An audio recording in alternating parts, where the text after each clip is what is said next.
Yeah.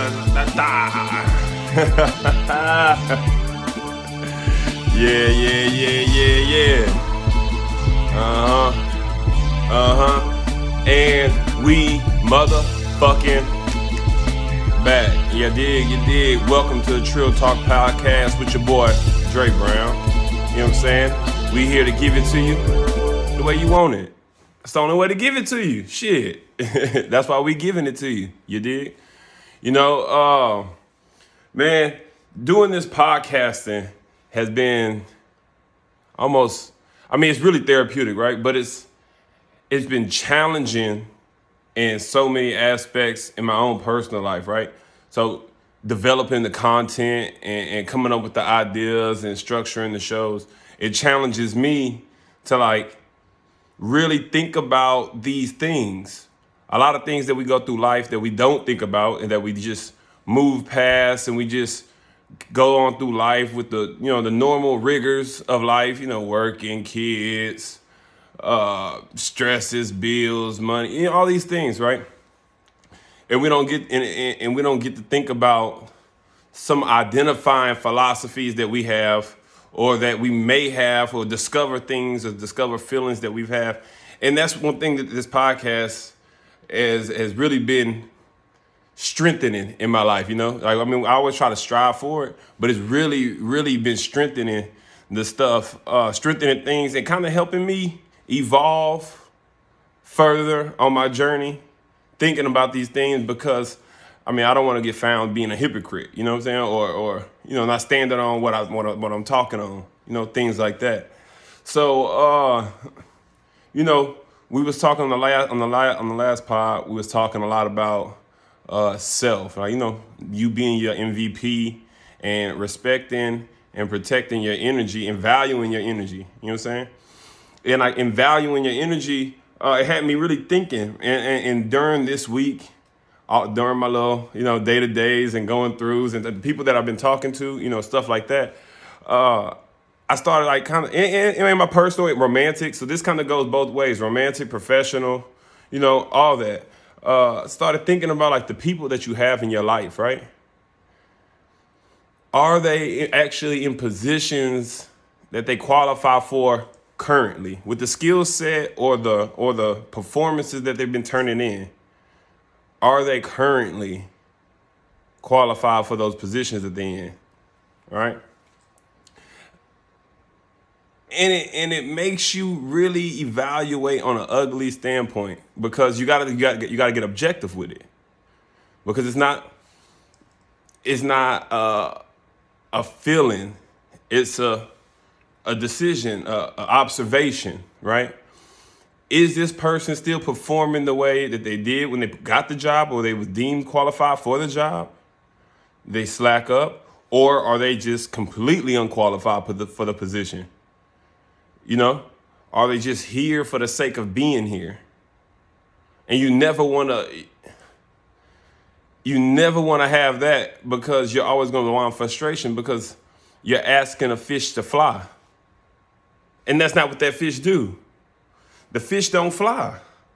You know what I'm saying? It's a swimmer. You dig? So for you to expect it to do something outside its intended or capabilities, not even its intention, because it can tend to do everything it wants, but it's not capable of doing these things, then what are we doing? Who's really at the blame? You know what I'm saying? And the first thing I find myself having to do is you gotta identify the people that you have around you, or petitioning for this place, or petitioning for this position. Oh, wait, that's a tongue twister like a motherfucker, ain't it? Try to say petitioning for this position. Petitioning for this position. Petitioning for this position. Oh, holla at me. I did it 3 times. Was that kind of fast? I don't know if it was fast or not, but we did it. Whatever. Petitioning for this position. We did it. Boom. There it is. You know what I'm saying? So you evaluate the people that's petitioning for this position and really scope them. Not how you feel, not how they made you feel, right? Really evaluating the actions, right? And not just the passion of the request, or foreseeing potential, stuff like that. I think this person could. I feel like they could. Oh, they really want it. They said it like they. A lot of people say they want a lot of things a lot of ways, but the ones that do are the ones that get. You know. So, case in point, like this. Here we go. We're taking it to the business realms because some of my people, they say, don't be so relationship based. But to me, relationship and business, right? It's the same game in different arenas. The same philosophy, kind of the same rules, right? You want to be your best self, as self-sound as possible before you enter into the field. When you're looking for partners, you want to find adequate complementary partners to you and what your specific set of skills are, right? So what's that sound like? So like you're looking for a business partner, looking like for a life partner. It's the same thing, right? It's the same thing. So I'll use this analogy, right? I really like outer space. Those that you don't know me, I'm fascinated with it. I think there got to be, there's so much stuff that's out there, right? There's so much stuff that's out there. There got to be some wildness happening. Some things that we think is not even possible. Higher life forms, like some sci-fi type stuff, like some Star Trek stuff got to be happening out there somewhere. I actively believe that, right? So I go up to, I'm in Houston area. I go up to NASA. Hey, ever since I was a kid, I've been drawing pictures of spaceships. I got them pinned up on my wall when I was a kid at night. I used to stick the little glow-in-the-dark stickers all over the ceiling. And, dream I was in the stars, all the way up through school. I used to write papers about outer space. Used to wear NASA hoodies, all this, I could tell them all this fanfare, all this whatever, right? But if I haven't done the pre-qualifications for this or criteria for this position, it doesn't matter how much I want it. You hear me? And that's a tough pill that a lot of people in this generation got to come to swallow. It doesn't matter how much nobody gives a flying pancakes. Nobody cares because nobody owes you nothing. That little tidbit is for you. That's for you that's a little feather in your hat. But just because you want something, that's supposed to be fuel to push you. But it doesn't move the world. And you should not expect it to. And if you do, I'm sorry. Some frustration out there for you because there's a lot of disappointment that's gonna hit. If I'm breaking that to you, if I'm breaking that news to you, geez Louise, I'm sorry. But NASA ain't gonna give me that job just because I want it. Just because I want it. Now like this. Now if I bring that desire and gusto to the interview and I've done the prerequisites, hell yeah, I should expect to get that job. You know what I mean? Hell yeah, you should. Yeah. Why wouldn't they want you? Because you're you. But if you ain't did the things to make you, you can't expect somebody to see you as you. You them. Like everybody else that say they want something. Like everybody else that says I want to chase after the bag. How far are your feet moving, boo-boo? You know? So you gotta peep the qualifications of the person. Not just how you feel about them, how you feel about their future, how bright their future is, how great your future is gonna be with them. You can't think about that part. I mean, you can consider that part, but that can't be the anchoring, this, fact in the decision making.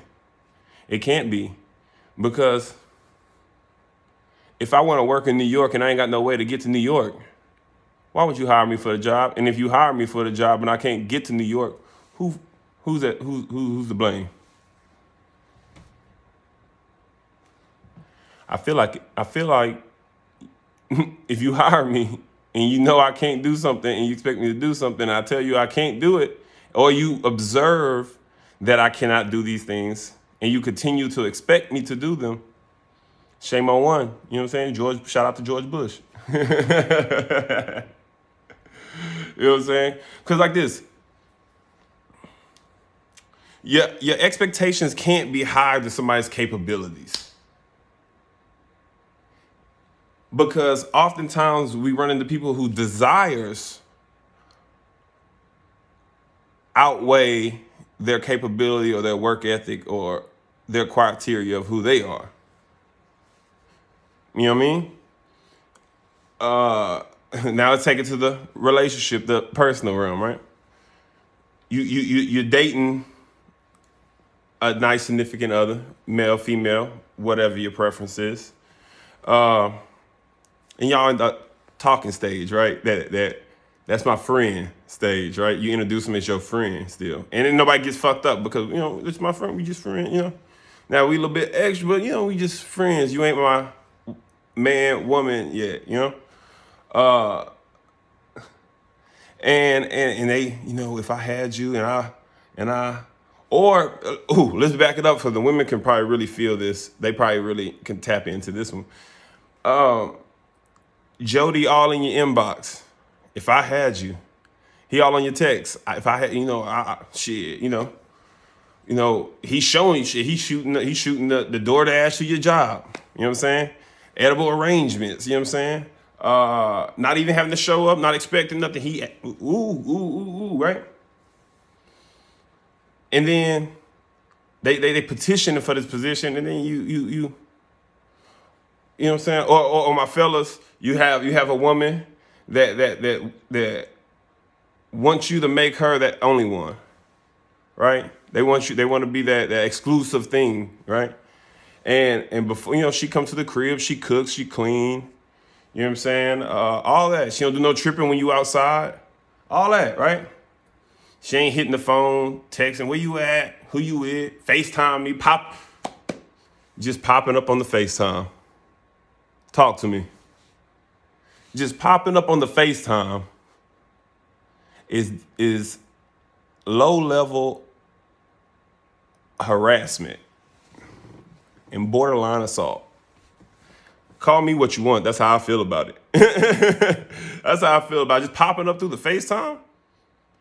And when it's your person, you gotta answer it because you don't want to not answer it and answer the call. Now that's a whole nother can of worms we could dig into another day, right? That's a whole can of worms we dig into another day. But they petitioning for this position, right? Which walks me into my next point. Then some way they convince you, you like, hell yeah, fuck it. You know what I'm saying? For whatever reason, fuck it. Let's do this. Bae, let's do this. Now they bae. You know what I'm saying?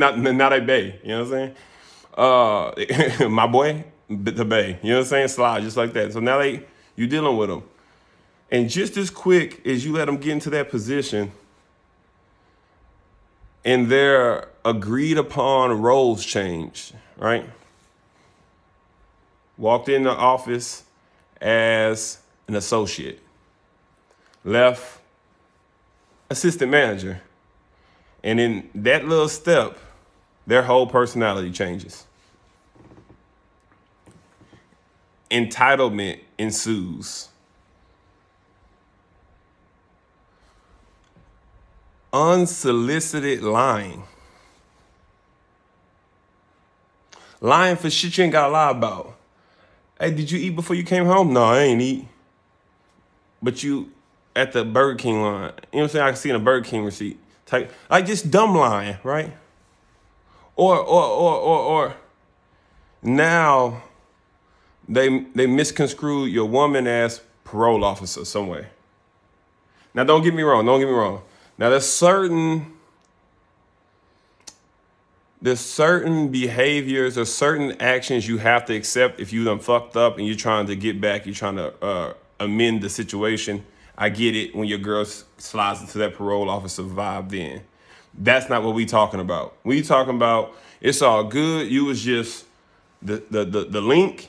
Now you the girl, and shit got to change now. I can't post that no more. I don't like when you hang out with them. They might not even go as far as to tell you what you can and can't do, because some of them are at least self-aware enough to know that that's a fast way to get your ass put out of position.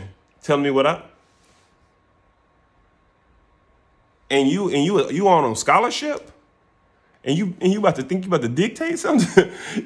you about to you about to dictate something. You about to dictate what's about to go down, and you here on scholarship, on sponsorship. That's wild to me. You wild as hell for that. No. But somehow them personalities change. And like I suffered through that a couple of times in my own personal life, right? I suffered through that in my own personal life a couple of times. And you start to sit back, right? You say, man, I should have just left this. I should have just left this bitch as the sneaky link. You know what I mean? I should have just kept sliding through twos and few days, because when I talked to her, I should have kept her on the Tuesday, Thursday, Saturday kick. But when I talk to her every day, now she got to know where I'm at. Or if I don't talk to her this day, that I can hear y'all in the comments typing now. Consistency. Consistency is one thing. Entitlement and unrealistic expectations is another thing. You thinking you got a dog leash or some sort of a check-in system, that's emotional warfare. That's worse than you putting hands on somebody, honestly, because you can heal from them hands. That emotional scarring and that emotional abuse, woo, make you want to button up. That's a cold world. That's a cold world, and women has mastered that art. Now there's some men that do some but they're not mastered. I mean, that's, don't get me wrong, there's exceptions to everything, right? But predominantly a woman, they're gonna use that. Case in point, best weapon your mom got, guilt. Well, I guess you don't gotta go get me nothing, because I understand that you're too tired to go do it. You do work a lot, I guess. You was working hard today, so I guess it is a little too far for you to go. All that. Man, what you want from Chick-fil-A, man? God dang, you ain't got to do all that. I just said, did you want it right now? You know what I'm saying? Like that, That emotional warfare. It's a cold lick. Men tend to be not that emotionally intelligent or sophisticated, right? And pretty borderline simples. Now, when they over sophisticated, or women expect for that replies or the thoughts to be over sophisticated, that's where the disconnect begin. But anyway, back to these personality changes. So you dealing with the shorty, and she cool as fuck on them Tuesdays, Thursdays, and Saturdays. But when she slide into maybe weekdays or every weekend, or we kicking it exclusively now, she's seeing me more, I'm talking to her more, text is a little bit more consistent. The personality isn't as compromising or as compassionate or considerate. It becomes more, again, we're going to put I'm going to figure it out. If I can figure it out, it'll be up. Like the word entitlement, that count, a word count. Boop, boop, boop, boop. Man, because it's like spoiled children. I read in a book that emotionally, most humans don't develop past 11 years old. And when you think about that, and then you play back some of the instances that you share or experience you shared with what you would refer to as immature people, their actions align with like a toddler. You know what I'm saying? Like a grade school age person, child, or a grade school age child, but it's in an adult body. But that's the kind of thinking, and it manifests that kind of. They pout. They say the word "I" all the time. It's always happening to them. They can't see the bigger picture or how their actions or reactions affect the bigger picture or another person beyond themselves if they've felt offense, right? It's a less sophisticated way of thinking, a lower level of thought, you know, and you got to be wary and be careful when you're playing with factors of the heart as well as finances, right? As well as finances, but definitely with the heart. I believe money you can bounce back from. Money is always, when you can earn, right? When you can earn. But in the instance of the heart, them feelings don't spare nobody. That emotion, that heart don't spare nobody.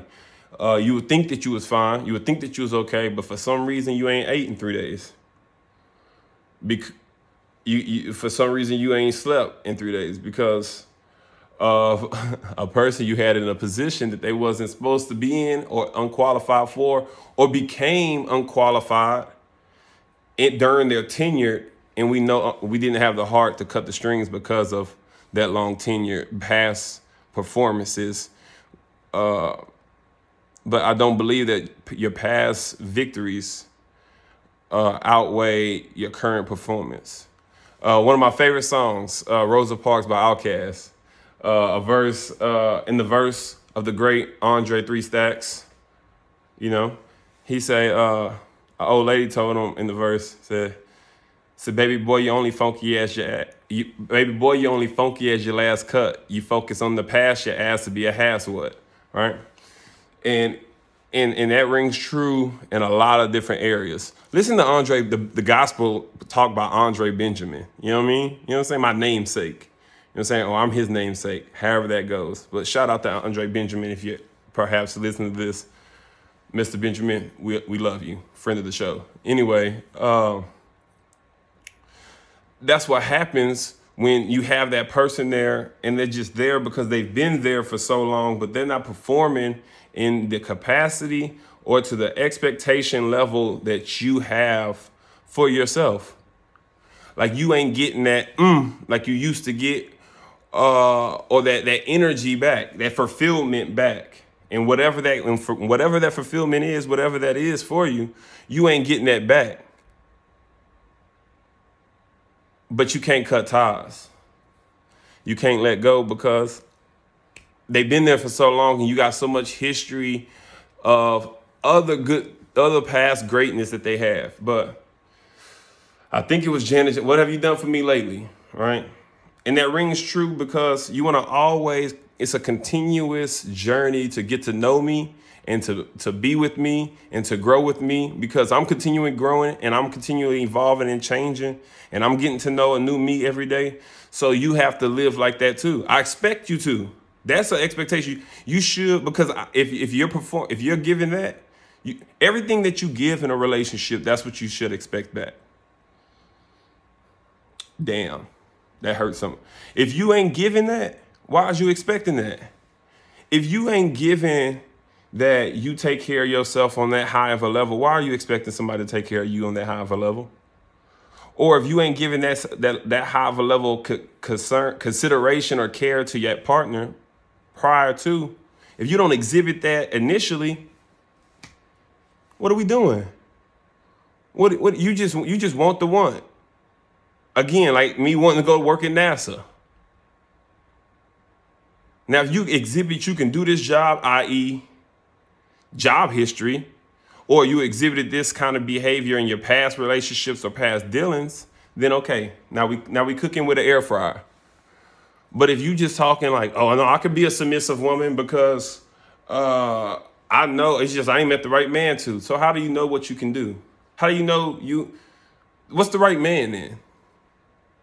How do you know you got this gear if you ain't never clocked into this gear before?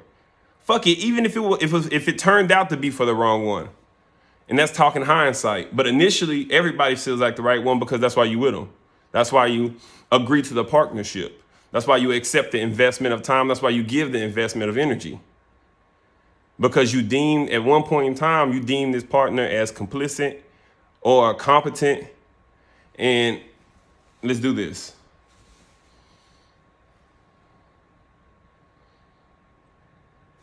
But now you expect to have that, and what you're offering is something that you're not quite sure that you have. Or you think you're giving that, but you're not. That talks to that being self-aware, you know? That listen, man, it's a sad feeling to not to know, when you can't figure out why something is happening to you, that you want to stop happening to you. But the first thing you're gonna have to do is understand it starts inwardly and then go out. What you have and what you're capable of and what you exude is what you attract. Consciously or subconsciously. Consciously or subconsciously, that's what you attract. So when you vibrating this week and you outside and you moving, shaking, and you killing them in these deals, make sure the energy that you harnessing, that you manifesting in here, is the same kind of energy you want to be receiving. It's the same kind of, give it up the same way you want to get it. And that'll solve a lot of your problems. But shit, that's just my opinion. You know what I'm saying? Don't kill me. That's just what I think. You dig? But, so until next time, that's Trill Talk for your ass. Dre Brown, holla at me.